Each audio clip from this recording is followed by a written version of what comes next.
પ્રિય મિત્રો, આજના સ્તવન કાર્યક્રમમાં હું આપનું હાર્દિક સ્વાગત કરું છું. આજે આપણે બાઇબલમાંથી ઉત્પત્તિના 33 અને 34માં અધ્યાયનો અભ્યાસ કરવા જઈ રહ્યા છીએ. આ અધ્યાયમાં આપણે યાકૂબના જીવનના એક અત્યંત સંવેદનશીલ અને પરિવર્તનકારી તબક્કાનો અભ્યાસ કરીશું. ઈશ્વર સાથેના મલ્લયુદ્ધ પછી યાકૂબ હવે એક નવા વિશ્વાસ અને નમ્રતા સાથે પોતાના ભાઈ એસાવનો સામનો કરવા તૈયાર થાય છે. વર્ષો જૂના વેર અને ડરની વચ્ચે આપણે ઈશ્વરની અદ્ભુત મધ્યસ્થી જોઈએ છીએ, જે બે ભાઈઓના હૃદયને બદલે છે. જોકે આ સુખદ મિલન પછી યાકૂબના પરિવાર પર આવતી નવી મુસીબતો આપણને સમજાવે છે કે આત્મિક વૃદ્ધિ એ એક સતત ચાલતી પ્રક્રિયા છે. તો આવો આજના અભ્યાસમાં આગળ વધીએ.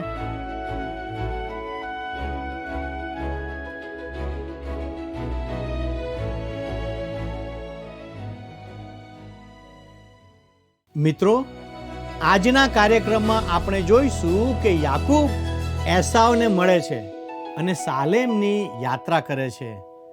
ગત અધ્યાયમાં આપણે જોઈ ગયા કે યાકૂબનો ઈશ્વર સાથે મુકાબલો થયો. તે રાત્રે એક પુરુષે તેની સાથે કુસ્તી કરી હતી અને તે પુરુષે જ કુસ્તીની શરૂઆત કરી હતી. યાકૂબ કોઈ નવી લડાઈ નહોતો ઈચ્છતો, કારણ કે તેની પાછળ મામા લાબાન અને આગળ ભાઈ એસાવની ધમકીઓ હતી. પણ મિત્રો, યાકૂબ સાથે કુસ્તી કરનાર તે મહાપુરુષ માનવ અવતાર ધારણ કર્યા પહેલાંના પ્રભુ ઈસુ ખ્રિસ્ત હતા. જ્યાં સુધી ઈશ્વરના સ્પર્શે યાકૂબને પાંગળો ન કર્યો, ત્યાં સુધી તેણે મલ્લયુદ્ધ કર્યું. છેવટે તે ઈશ્વરને ઓળખી ગયો અને આશીર્વાદ માટે તેમને વળગી રહ્યો. આ ઘટનાથી યાકૂબના જીવનમાં પરિવર્તન શરૂ થાય છે. હવે પછીના અધ્યાયોમાં આપણે યાકૂબને એક નવા માણસ તરીકે જોઈશું, જે ખરેખર તેના વિશ્વાસ અને ઈશ્વરની કૃપાથી બદલાઈ ગયો છે. તો મિત્રો, ચાલો આપણે ઉત્પત્તિ 33 અને 1 વાંચીએ. અને યાકૂબે તેની આંખો ઊંચી કરીને જોયું તો જુઓ, એસાવ તથા તેની સાથે 400 માણસ આવે છે. ત્યારે તેણે લિઆને તથા રાહેલને તથા 2 દાસીઓને છોકરા વહેંચી આપ્યા. મિત્રો, હવે યાકૂબ પોતાના પરિવારને બચાવવા માગે છે, તેથી તે તેઓને અન્ય લોકોથી અલગ કરે છે. મિત્રો, બીજી અને ત્રીજી કલમ જણાવે છે, અને તેણે દાસીઓને તથા તેઓના છોકરાઓને આગળ રાખ્યા, પછી લેઆ તથા તેના છોકરા, ને છેલ્લા રાહેલ તથા યુસુફ. અને તે પોતે તેઓની આગળ ચાલ્યો ને તેના ભાઈની પાસે આવ્યો. ત્યાં સુધીમાં તેણે 7 વાર જમીન સુધી નમીને તેને દંડવત પ્રણામ કર્યા. વાલા મિત્રો, કલ્પના કરો કે યાકૂબ તેના ભાઈ એસાવથી હજુ તો 1 કિલોમીટર દૂર હશે. ત્યાંથી જ તેણે વારંવાર નમવાનું શરૂ કરી દીધું હશે. તે પોતાના માથા પરથી ટોપી ઉતારીને નમ્રતાથી તેના ભાઈને મળવા જાય છે, કારણ કે સામે એસાવ 400 હથિયારબંધ માણસો સાથે ઊભો છે. યાકૂબને એ ખબર નથી કે એસાવ તેને ભેટી પડશે કે તેના પર હુમલો કરશે. 4થી કલમ જોઈએ મિત્ર. અને એસાવ તેને મળવાને દોડ્યો ને તેને ભેટ્યો ને તેની કોટે વળગીને તેને ચૂમ્યો અને તેઓ રડ્યા. ભલા મિત્રો, યાદ કરો કે એસાવે તો તેના ભાઈ યાકૂબને મારી નાખવાના સોગંદ ખાધા હતા. પણ અહીં તો ચિત્ર બદલાઈ જાય છે. આ કલમ તો આપણને એમ કહે છે કે જાણે ઈશ્વરે ચોક્કસપણે એસાવના હૃદયને સ્પર્શ કર્યો છે, કારણ કે તેને લીધે જ એસાવ દોડ્યો, ભેટ્યો, તેને કોટે વળગ્યો અને તેને ચૂમ્યો કરી. અને ત્યારબાદ તેઓ રડ્યા, એટલે કે જે બાબતો અગાઉ થઈ ગઈ છે તેનો તેઓને પસ્તાવો થયો. ખરું ને મિત્ર? શું તમારા જીવનમાં આવું કંઈક બન્યું છે? અને હું માનું છું કે આપણા બધાના જીવનમાં આવો કોઈક બનાવ બન્યો જ હોય છે. મિત્રો, હવે ઉત્પત્તિ 33, 5, 6 અને 7 કલમ જણાવે છે, અને તેણે પોતાની આંખો ઊંચી કરીને સ્ત્રીઓ તથા છોકરાને દીઠા અને પૂછ્યું, આ તારી સાથે કોણ છે? અને તેણે કહ્યું કે દેવે કૃપા કરીને તારા દાસને છોકરા આપ્યા છે તે.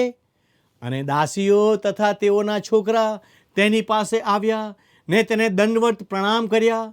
લેઆ તથા તેના છોકરા પણ પાસે આવ્યા ને તેને દંડવત પ્રણામ કર્યા. પછી યુસુફ તથા રાહેલ પાસે આવ્યા ને તેને દંડવત પ્રણામ કર્યા.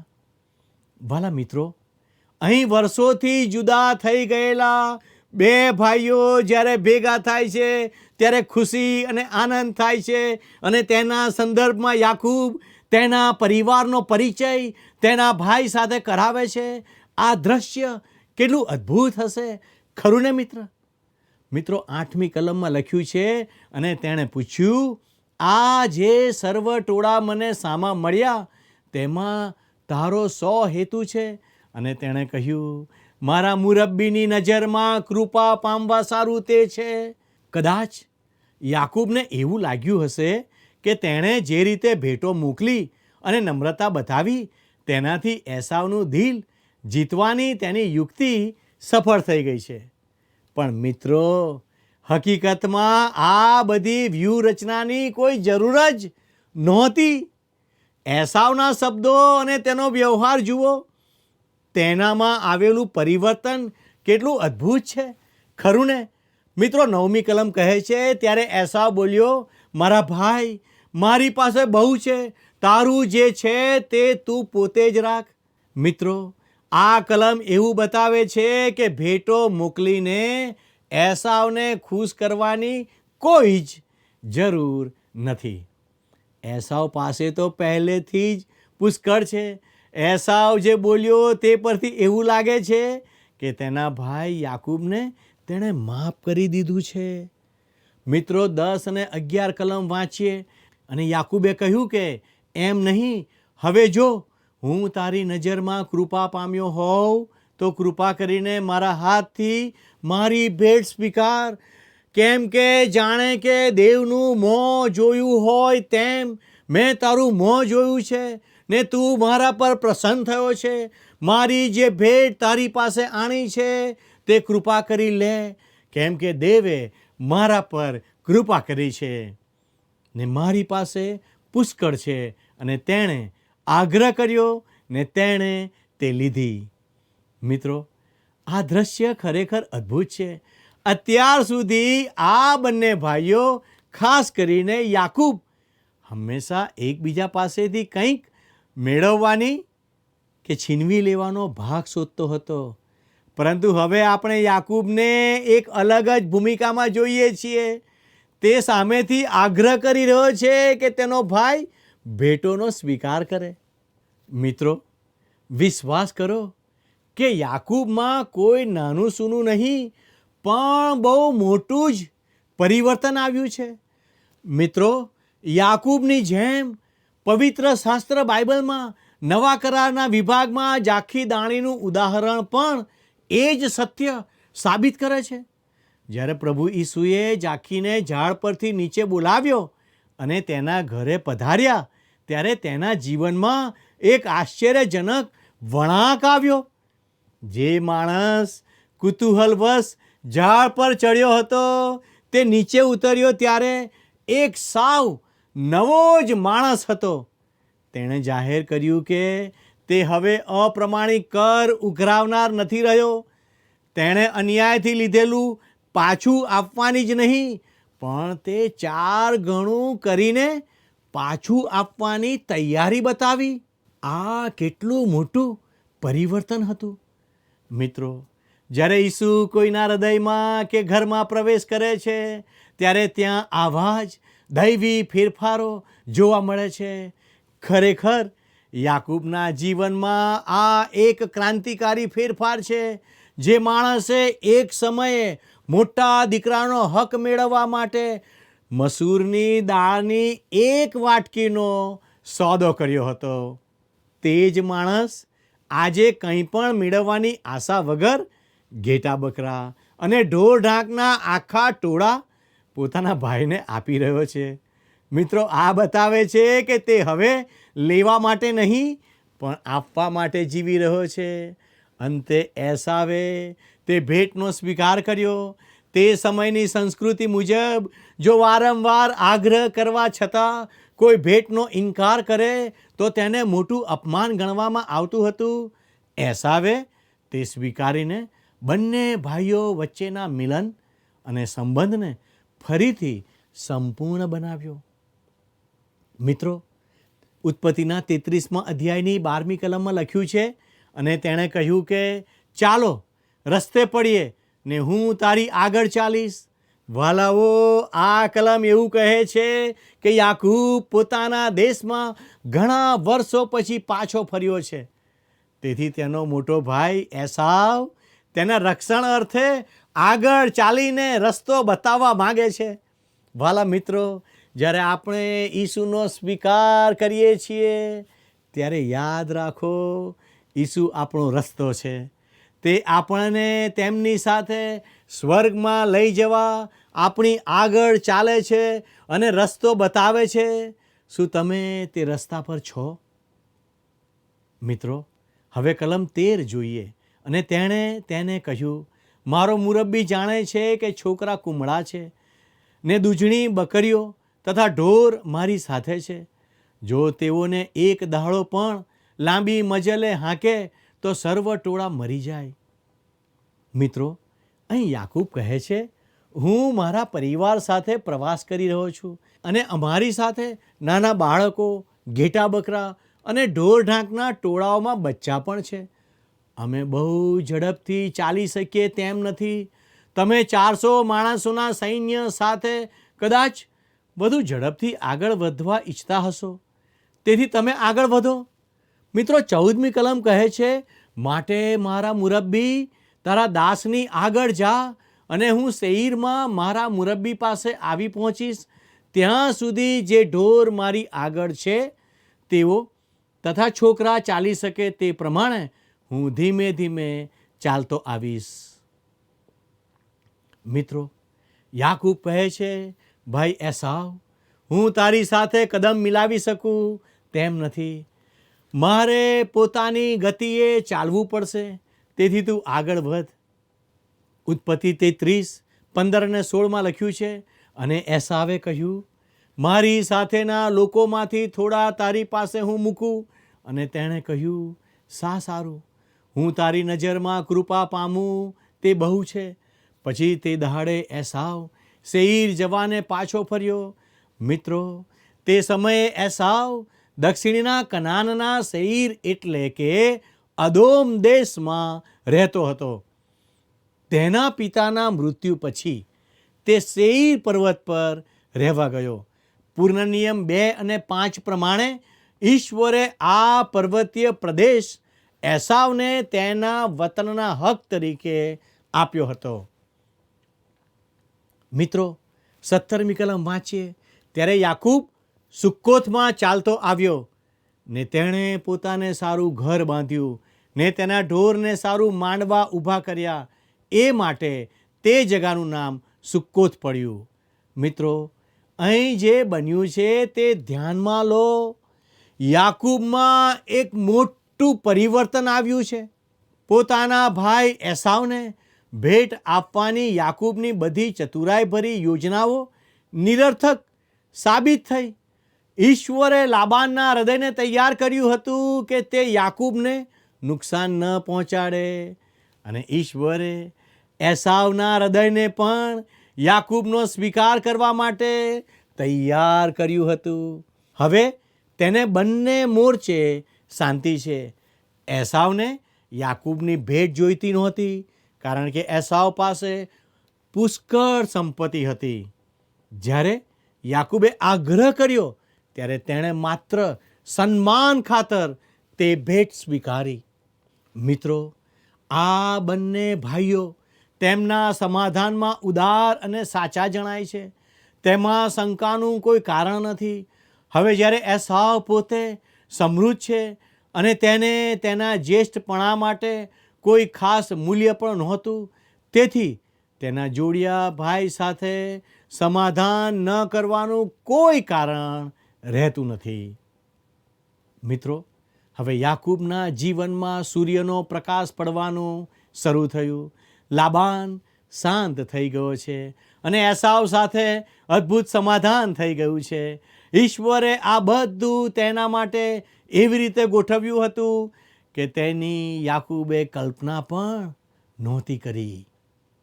જો યાકૂબને તેના પોતાના લોભ અને ચતુરાઈ પર છોડી દેવામાં આવ્યો હોત તો તેનો અંત ચોક્કસપણે હિંસક અને દુઃખદ આવ્યો હોત. હવે યાકૂબ જ્યારે પોતાના જીવન તરફ પાછળ વળીને જોશે ત્યારે તેને સમજાશે કે ડગલે ને પગલે ઈશ્વરનો હાથ તેની સાથે હતો અને તે તેમને જ મહિમા આપશે. જોકે આ સૂર્યોદયની સાથે એક કઠોર સત્ય પણ જોડાયેલું છે. તેણે ભૂતકાળમાં જે દુષ્ટતા વાવી છે તેની સંપૂર્ણ લણણી હજુ બાકી છે. ઈશ્વરે ભલે તેને માફ કર્યો હોય, પણ જીવનના જે કડવા બીજ તેણે વાવ્યા હતા તેની મુશ્કેલીઓ તેની રાહ જોઈ રહી છે. એસાવ હવે સેઈર તરફ રવાના થાય છે. જોકે એસાવ ફરી પાછો આવશે તેના પિતા ઈસાકના અંતિમ દફન વિધિ સમયે, જેના વિશે આપણે અધ્યાય 35માં અભ્યાસ કરીશું. હવે ઉત્પત્તિ 33, 18 અને 19 કલમ જણાવે છે, અને યાકૂબ પાદાનારામમાંથી આવતા કનાન દેશના શખેમ સુધી સહી સલામત આવ્યો ને શહેરની સામે તંબુ માર્યો. અને જે જમીનના કકડામાં તેણે પોતાનો તંબુ માર્યો હતો તે તેણે શખેમના બાપ હમોરના દીકરાઓની પાસેથી 100 રૂપિયે વેચાતો લીધો. યાકૂબની ક્યારેક ટીકા કરવામાં આવે છે કારણ કે તે અહીં સુક્કોત અને સાલેમમાં રોકાઈ ગયો અને બેથેલ તરફ આગળ ન વધ્યો. વાસ્તવમાં આપણે આ સમયે યાકૂબ પાસેથી બહુ મોટી અપેક્ષા ન રાખવી જોઈએ.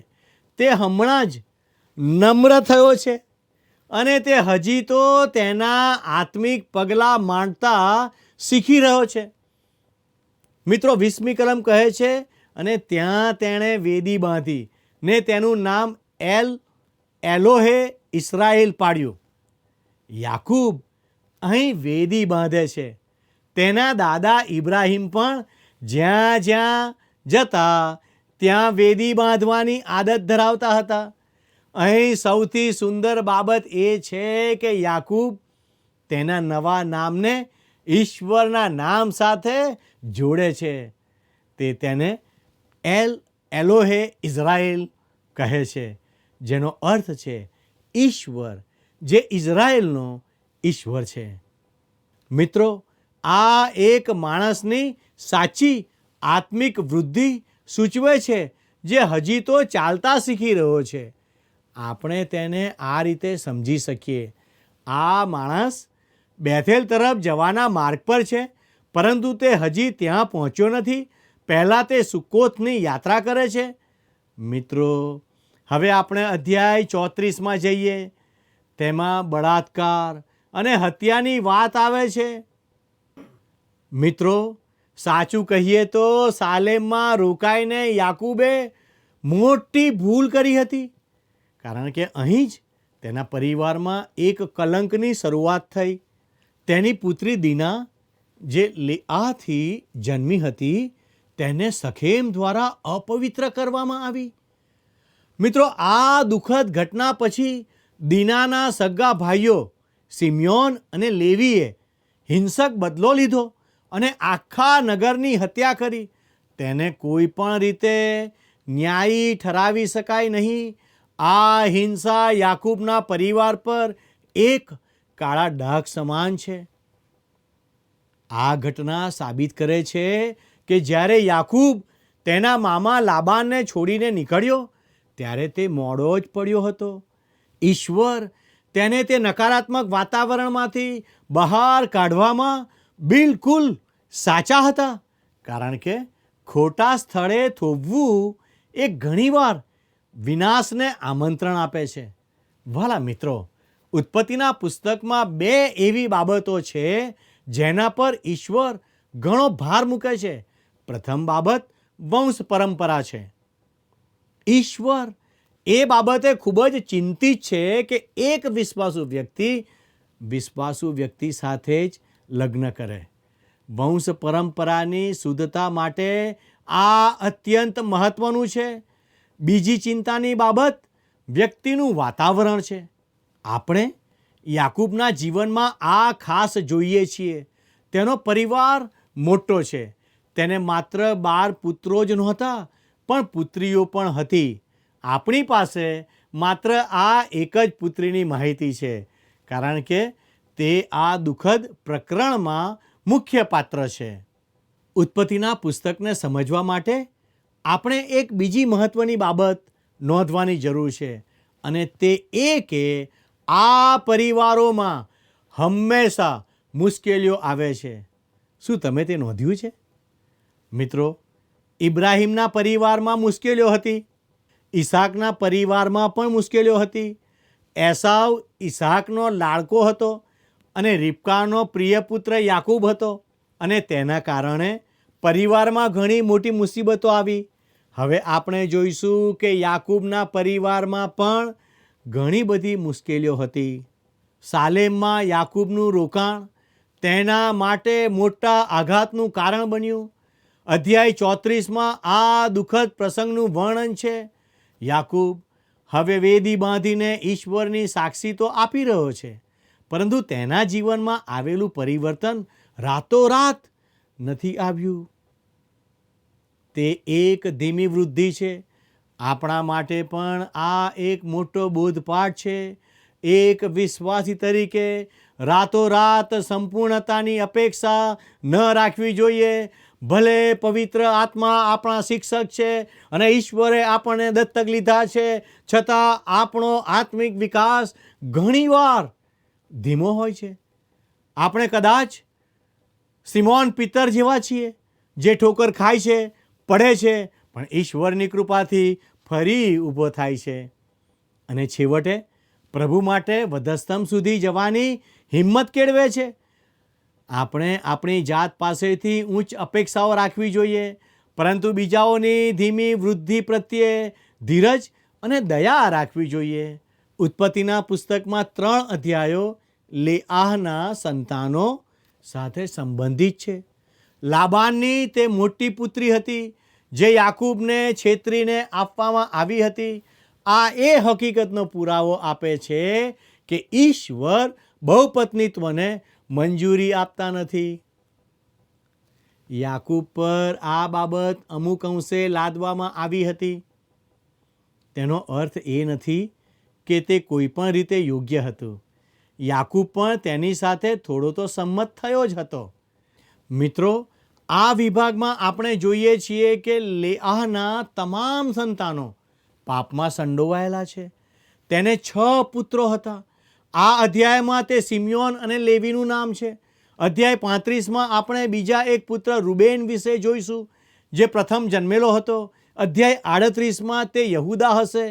લેઆહના દરેક પુત્રનું પરિણામ ખરાબ આવ્યું અને તેમના જીવનમાં ગંભીર પાપ જોવા મળ્યા. મિત્રો, આ બધા પરિવારોમાં ઘણો સંઘર્ષ હતો, પરંતુ હવે તેમાં એક બીજું તત્વ પ્રવેશ્યું હતું. યાકૂબના પરિવારમાં એક એવી દુષ્ટતા વણાઈ ગઈ છે જે ઇબ્રાહીમ અને ઈસાકના પરિવારમાં નહોતી. તેઓને ઘણી મુશ્કેલીઓ અને ઘણી સમસ્યાઓ હતી, પરંતુ યાકૂબના પરિવારમાં આપણે જે જોઈએ છીએ તેવું કંઈક નહોતું. ફરીથી ઈશ્વર યાકૂબ અને તેના પરિવારને લાબાનના ઘરેથી અને તે વાતાવરણમાંથી બહાર કાઢવા માંગતા હતા, કારણ કે તે વાતાવરણ જ અહીં ઉલ્લેખિત આ ભયાનક પાપો માટે જવાબદાર હતું. વાલા મિત્રો, મારો સમય અહીં પૂરો થાય છે. આવતીકાલે ફરી આ અભ્યાસમાં આપણે આગળ વધીશું. આપ સર્વ તેમાં જોડાશો. ઈશ્વર આપને આશીષ આપો. આમેન.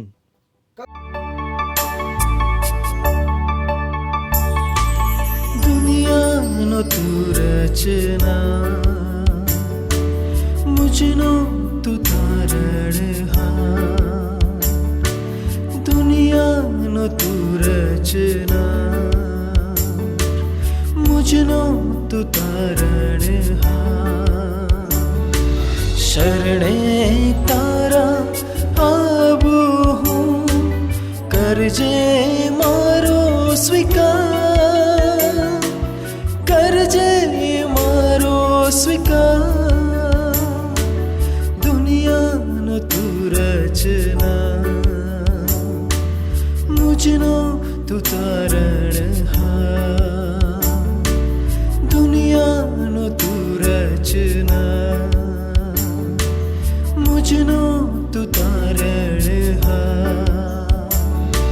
શરણે તારા આવું હું, કરજે મારો સ્વીકાર, કરજે મારો સ્વીકાર. દુનિયાનો તું રચના.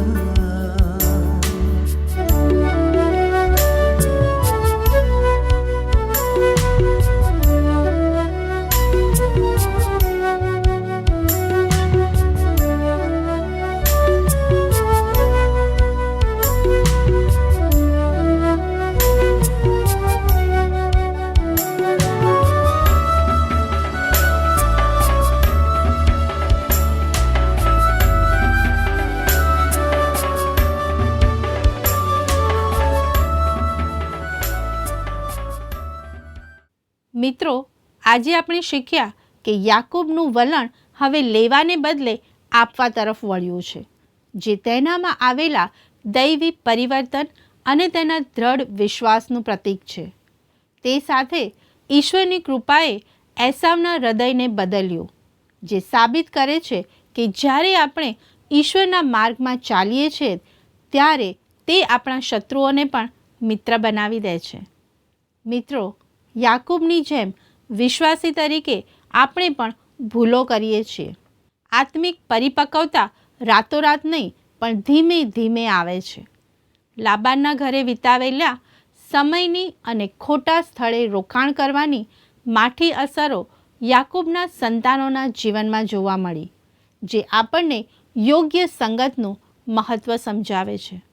મિત્રો, આજે તમારી સંગત કોની સાથે છે? આજે તમારા મનને અને હૃદયને તપાસો.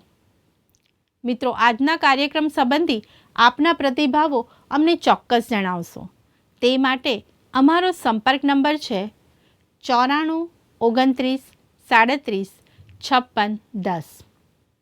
મિત્રો, આજનો પ્રશ્ન છે, દીનાની માતાનું નામ શું હતું? એ. રાહેલ, બી. લેયા, સી. રિબકા, ડી. એસ્તેર. મિત્રો, ગત પ્રશ્નનો જવાબ છે સી. યાકૂબ. આજના પ્રશ્નનો જવાબ અમને ઝડપથી મોકલી આપશો. આભાર. શું તમને આ કાર્યક્રમ ગમ્યો? અત્યારે જ અમને મિસ કોલ કરો.